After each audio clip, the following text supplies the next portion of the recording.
అసలు super six, ఈ super సిక్స్కి సంబంధించి కొన్ని కేటాయింపులు చూద్దాం. కొన్ని కేటాయింపులు చూస్తే ఏ రకంగా ఉంది. తల్లికి వందనం, అన్నదాత సుఖీభవ, ఆడబిడ్డ నిధి, నిరుద్యోగ భృతి, దీపం పథకం, అలాగే ఫ్రీ బస్సు ప్రయాణం, వీటి వరకే చూద్దాం. తర్వాత ఈ పెన్షన్లకు సంబంధించి కూడా చాలా కీలకమైనటువంటి అంశం. ఈరోజు అవ్వాతాతలు, వికలాంగులు వాళ్ళ గుండెల్లో ఒక బాంబు పేల్చేటటువంటి కేటాయింపు ఒకటి జరిగింది. ఎందుకంటే ఎవరికి ఎప్పుడు ఏ రకంగా కోత పడుతుందో తెలియదు. P4 అంట, P4 ఈ కొత్తదోటి తీసుకొచ్చారు. P4 అని చెప్పి 2047 నాటికి ప్రతి ఇంటికి ఒక పారిశ్రామికవేత్తను తయారు చేస్తా, ప్రతి ఒక్కరిని కోటీశ్వరులను చేస్తా అని చెప్తున్నారు కదా. ఈ P4 ద్వారా ఈరోజు ఇంటింటి సర్వే చేస్తూ లబ్ధిదారులను ఏరిపారేసే కుట్ర జరుగుతోందనే అనుమానాలు ఉన్నాయి. ఇదే P4. ఈ P4లో భాగంగా రేపు పింఛన్లు తీసుకునేటటువంటి అవ్వాతాతలు, వికలాంగులు, లబ్ధిదారులు ఎవరున్నారో వాళ్ళల్లో ఎన్ని లక్షల మందికి కోత పడబోతోందనేది బడ్జెట్ చెప్పేసింది. మనం చెప్పడం కాదు, బడ్జెటే చెప్పింది. ఆ డీటెయిల్స్లోకి కూడా వెళదాం. ఒకసారి మొత్తం ఒక్కొక్క పథకం గురించి చూపించండి. ఏ ఏ పథకానికి అయ్యే ఖర్చు ఎంత, దానికి ఇచ్చినటువంటి కేటాయింపు ఎంత, కోత ఎంత, ఓవరాల్గా ఎగ్గొట్టింది ఎంత. ఒకసారి చూడండి. సూపర్ సిక్, అది సూపర్ 6 కాదు, సూపర్ సిక్ అయిపోయింది, సిక్ అయిపోయింది. సూపర్ 6 పథకం పేరు చూడండి, తల్లికి వందనం. దీనికి అయ్యేటటువంటి ఖర్చు, తల్లికి వందనం దాదాపు అందరికీ నీకు 15,000, నీకు 15,000, నీకు 15,000 అని ప్రతి పిల్లాడికి ఇస్తానన్నారు. తల్లికి కాదు, స్కూల్కి బడికి వెళ్ళే చదువుకునేటటువంటి విద్యార్థులు అందరికీ, పిల్లలందరికీ ఇస్తామని చెప్పారు. దాదాపు 84 లక్షల మంది విద్యార్థులు ఉన్నారు ఈ పథకానికి అర్హులు. దీనికి అయ్యే ఖర్చు 12,450 కోట్లు, కేటాయించింది 8,778 కోట్లు, కోత పెట్టిందంతా 3,672 కోట్లు. ఇప్పుడు 3,672 కోట్లు తగ్గించేయడం ద్వారా ఇప్పుడు ఏం చేయబోతున్నారు? పైగా మధ్యంతర బడ్జెట్లో 5,387 కోట్లు పెట్టారు. ఈ 5,387 కోట్లలో ఒక్క రూపాయి కూడా తల్లికి వందనం పథకం కోసం ఖర్చు చేయలేదు. స్కూల్కి వెళ్ళే పిల్లాడిని పలక తీసుకోరా బాబు అని తల్లి దగ్గర డబ్బులు ఇవ్వలేదు, బలపం తీసుకోరా బాబు అని డబ్బులు ఇవ్వలేదు. ఈ 5,387 కోట్లు ఏమైపోయాయో తెలియదు. పోనీ కేటాయించారు కాబట్టి ఆ లెక్కన తీసుకున్న ఓవరాల్గా కేటాయింపుల వరకే చేసిన, గత ఏడాది ఇవ్వనందుకు, ఇప్పుడు కోత పెట్టినందుకు ఓవరాల్గా ఇప్పటి వరకు, అంటే గత విద్యా సంవత్సరం, ఇప్పుడు రాబోయేటటువంటి విద్యా సంవత్సరానికి బడ్జెట్ ప్రవేశపెట్టారు కాబట్టి ఓవరాల్గా ఎగ్గొట్టింది 16,122 కోట్ల రూపాయలు. ఒక్క తల్లికి వందనం పథకం కిందే బాబుగారి ప్రభుత్వం ఎగ్గొట్టింది గత విద్యా సంవత్సరం, ఈ విద్యా సంవత్సరానికి తీసుకుంటే 16,122 కోట్ల రూపాయలు ఎగ్గొట్టింది. నెక్స్ట్ అన్నదాత సుఖీభవ, దీనికి అయ్యేటటువంటి ఖర్చు 10,440 కోట్లు. ఉన్నది దాదాపు 53,58,000 మంది రైతులు ఉన్నారు. దీనికి కావాల్సింది 10,440 కోట్లు అయితే కేటాయించింది 6,300 కోట్లు. కోత పెట్టింది ఎంతయ్యా అంటే 4,140 కోట్ల రూపాయలు కోత పెట్టేశారు. అంటే అందరికీ రాదు ఇది, ఏ ఒకరికో ఇద్దరికో ఇస్తారు. 58 లక్షల మంది, 53 లక్షల మంది ఉన్నారు కదా, ఇందులో ఎంతమంది వెళ్ళిపోతారు, ఎన్ని లక్షల మంది వెళ్ళిపోతారో తెలియదు. సో దీనికి కూడా గత మధ్యంతర బడ్జెట్లో 1000 కోట్లు కేటాయించారు. 1000 కోట్లు, 10,440 కోట్లు కావాలంటే 1000 కోట్లు కేటాయించారు.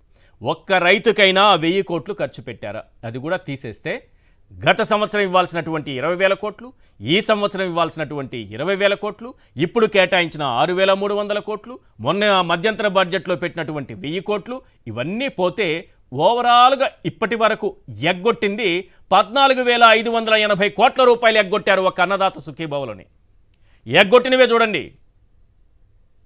కేటాయింపు కోత పక్కన పెడితే ఒక్క అన్నదాత సుఖీభవకి ఎగ్గొట్టింది 14,580 కోట్ల రూపాయలు ఎగ్గొట్టారు.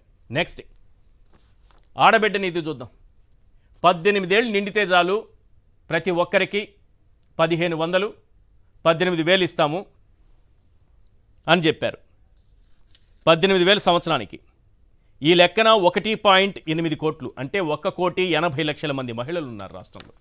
ఈ 18 ఏళ్ళ నుండి వీళ్ళు చెప్పిన 50 ఏళ్ళలోపు వయసు ఉంది కదా, 58 ఏళ్ళలో ఏదో దానికి 1.8 కోట్లంటే 1,80,00,000 మంది. దీనికి కావాల్సింది ఎంత అంటే 32,400 కోట్లు. చంద్రబాబు గారు కేటాయించింది ఎంత అంటే గుండు సున్నా. కోత ఎంత పెట్టారంటే 100కు 100% కోత. ఇది మామూలు కోత కాదు, ఊచకోత. పథకానికే ఊచకోత. మొన్న లేదు మధ్యంతర బడ్జెట్, మొన్న పెట్టినటువంటి బడ్జెట్లో లేదు. ఇప్పుడేమో గుండు సున్నా, 100కు 100% కోత.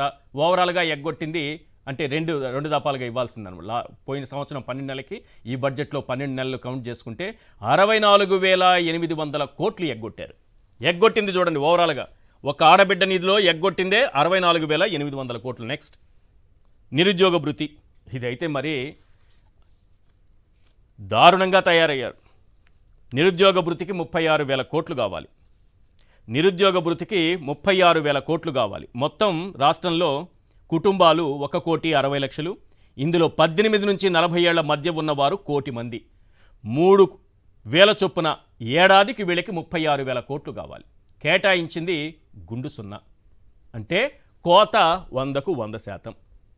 గత ఏడాది 12 నెలలకు పోయినట్టే, ఇప్పుడు రాబోయే 12 నెలలకు పోయినట్టే అని మనం లెక్కేసుకుంటే ఓవరాల్గా వాళ్ళకి ఎగ్గొట్టింది ఇప్పటి వరకు 72,000 కోట్లు. ఎగ్గొట్టింది 72,000 కోట్లు. నెక్స్ట్ దీపం పథకం. ఇది కొంత ఆసక్తికరంగా ఉంటుంది. దీపం పథకం, దీనికి అయ్యే ఖర్చు దీపం పథకానికి మొత్తం 1.54 కోట్ల కుటుంబాలు ఉన్నాయి. 1,54,00,000 కుటుంబాలు. ఏ లెక్కని తీసుకున్నా 1,40,00,000 రేషన్ కార్డులు అర్హులు కలిగిన వాళ్లే, అర్హత ఉన్న వాళ్లే. ఒక్కొక్కరికి 3 సిలిండర్లు ఏడాదికి. దీనికి అయ్యే ఖర్చు 4,115 కోట్లు. దీనికి కేటాయించింది 2,601 కోటి మాత్రమే. కోత పెట్టింది 1,514 కోట్లు కోత పెట్టారు. గతంలో మధ్యంతర బడ్జెట్ సందర్భంగా 895 కోట్లు కేటాయించారు కాబట్టి, ఒక్కొక్క సిలిండర్ ఇచ్చారు కాబట్టి, ఎంతమందికి ఇచ్చారన్నది ఇప్పటి వరకు ప్రభుత్వం అధికారిక లెక్కలు చెప్పట్లేదు. ఓవరాల్గా చూస్తే 50 లక్షల నుంచి 60 లక్షల మంది కోత పెట్టినట్టుగా కనిపిస్తోంది. ఇవన్నీ పోతే ఈ పథకానికి ఎగ్గొట్టింది 4,734 కోట్లు. ఒక దీపం పథకం కింద ఎగ్గొట్టింది. నెక్స్ట్ ఫ్రీ బస్సు ప్రయాణం ఒకసారి చూద్దాం. పాపం మహిళలు చాలా ఆశపడ్డారు ఉచితంగా బస్సుల్లో ప్రయాణం చేయొచ్చని. వాళ్ళని ఏ విధంగా మోసం చేశారో చూడండి. దీనికి అయ్యే ఖర్చు ఏడాదికి 4,200 కోట్లు. కేటాయింపు గుండు సున్నా, ఊచకోత 100కు 100%. కోసేశారు. అసలు ఈ పథకమే లేదు ఇప్పటి వరకు. దీపావళికి అన్నారు, దసరాకి అన్నారు, కొత్త సంవత్సరానికి అన్నారు, సంక్రాంతికి అన్నారు. వాళ్ళేమో బస్ స్టాపుల్లో వెయిట్ చేస్తున్నారు. ఏదో ఫ్రీ బస్సు వస్తుందంట చంద్రబాబుకు ఓటేసామని. ఇవ్వనప్పుడు ఇవ్వలేమని చెప్పేసేయండి. దీపావళిని మీరే చెప్పారు, దసరాని మీరే చెప్పారు, కొత్త సంవత్సరానికి అని మీరే చెప్పారు, సంక్రాంతికి అని చెప్పారు, మహాశివరాత్రి కూడా పోయింది. జాగారం చేస్తూనే ఉన్నారు బస్ స్టాపుల్లో మహిళలు. ఇప్పటి వరకు ఇచ్చింది లేదు. 8,400 కోట్లు ఎగ్గొట్టారు. ఇది ఓవరాల్గా సింపుల్గా బాబు గారి పథకాలకు వారే ఏ రకంగా కోత పెట్టేశారు అన్నది మనకు అర్థమవుతోంది. ఇది కాకుండా ఈ పెన్షన్లకు సంబంధించి 32,000 కోట్లు సంవత్సరానికి అవుతోందంటే ఈ బడ్జెట్లో కేటాయించింది 27,518 కోట్లు. వాళ్ళ లెక్కల ప్రకారం, అధికారిక ప్రభుత్వ లెక్కల ప్రకారమే. అంటే దాదాపు 5,114 కోట్ల రూపాయలు పెన్షన్లు అవ్వాతాతలకి, వికలాంగులకి వీళ్ళకి ఇస్తున్నారు కదా పెన్షన్లు. వీటికే ఇచ్చే దాంట్లోనే 5,114 కోట్లు కోసేశారు. అంటే యావరేజ్గా నెలకు 400 కోట్లు కోసేసినట్టే. నెలకు 400 కోట్లు కోసేశారు. అంటే మనం లెక్కేసుకుంటే ఈ నెక్స్ట్ బడ్జెట్ ఏప్రిల్ నుంచి మనకి ఏం జరగబోతోందంటే దాదాపు 10 లక్షల మందికి కోత పడబోతోంది. 10 లక్షల మందికి పెన్షన్లు ఆపేస్తే తప్ప 27,518 కోట్లు సరిపోవు. అంటే 10 లక్షల మందిని ఎత్తేయాలి ఇప్పుడు. అలా ఎత్తేస్తేనే అవుతుంది. వీళ్ళు కాకుండా 3 లక్షల మంది వెయిటింగ్ ఇప్పుడు పెన్షన్ల కోసం. అర్హులైన వాళ్ళు, కొత్త వాళ్ళని తీసుకోలేదు. ఉన్న వాళ్ళలోనే 10 లక్షల మందికి కోత పెట్టబోతున్నారు. యావరేజ్గా నెలకి 400 కోట్లు తగ్గిపోయింది ఇప్పుడు బడ్జెట్ ప్రకారం. ఆ లెక్కన చూస్తే మొత్తం 5,114 కోట్లకు కోతబడింది. ఓవరాల్గా 10 లక్షల మందికి కోతబడే ప్రమాదం కనిపిస్తోంది. ఇది సూపర్ సిక్ పరిస్థితి. ఇంత దారుణంగా కనిపిస్తోంది. రైట్, ఒక చిన్న బ్రేక్ తీసుకుందాం. బ్రేక్ తర్వాత ఈ పెన్షనర్ల గురించి మాట్లాడుకుందాం, ఉద్యోగుల గురించి మాట్లాడుకుందాం, సూపర్ 6 గురించి మాట్లాడుకుందాం. అత్యంత ఇంకా సూపర్ 6ఏ కాదు, 143 హామీలు ఉన్నాయి. 143 ఉంది. 143 గురించి మాట్లాడుకుందాం. ఆరోగ్య రంగాన్ని ఏ రకంగా ఇప్పుడు ప్రైవేట్ చేతిలో పెట్టాలని చూస్తున్నారో, 25 లక్షల వరకు కార్పొరేట్ వైద్యం పొందేటటువంటి ఆరోగ్యశ్రీ ద్వారా కల్పించినటువంటి అర్హతని ఈరోజు తీసేసి త్వరలో తీసుకొస్తారంట ప్రైవేటు దారుల చేతిలో పెట్టి ప్రైవేటు పాలసీలు. అప్పటి వరకు ఎవరికైనా అవసరమైతే ప్రాణాపాయ స్థితి ఉంటే వాళ్ళు కొత్త పాలసీ తీసుకొచ్చే లోపు పోయేవాళ్ళు పోవచ్చు పైకి. ఏం చేస్తారు అంతకంటే? 25 లక్షలు పెట్టి ఎలా వైద్యం చేయించుకుంటారు? కొత్త పాలసీ వచ్చేది ఎప్పుడు? ఈలోపు ఇది ఆగిపోయింది. అనారోగ్యంతో హాస్పిటల్ పాలైతే వాళ్ళ పరిస్థితి ఏంటి? రైట్, చిన్నపిల్లల దగ్గర నుంచి, తల్లుల దగ్గర నుంచి, రైతుల దగ్గర నుంచి, నిరుద్యోగుల దగ్గర నుంచి, డ్వాక్రా మహిళల దగ్గర నుంచి, ఉచిత బస్సు ప్రయాణానికి అర్హులైన మహిళల దగ్గర నుంచి, 18 ఏళ్ళు నిన్న అమ్మాయిల దగ్గర నుంచి ప్రతి వర్గాన్ని ఏ రకంగా మోసం చేశారనేది క్లియర్గా మాట్లాడుకుందాం.